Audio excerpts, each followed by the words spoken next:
This box holds 1,000 bandages in packages of 10 each. Now this was gifted to me so that I could show you it close up. I want to just give you an idea of what comes in each box and then tell you a little bit more about it.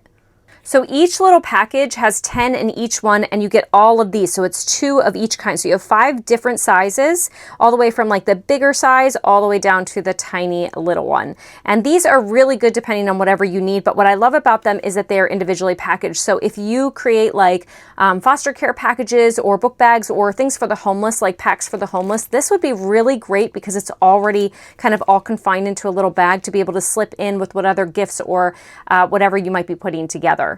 The fabric is a breathable fabric, so it's really easy to use, to take on, put on, and take off. It is quite thin, but it's very easy, and it does not hurt to remove it. These would also be really good for nursing homes or hotels if you sell them maybe down by like the front desk, or you just want to have something just in case the people there need it.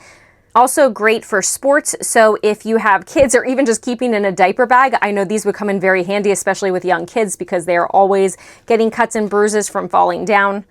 So if you need some great bandages and you have a great purpose for them where they are perfect to have individually packaged with each 10 in each set of packages, then you definitely want to check these out.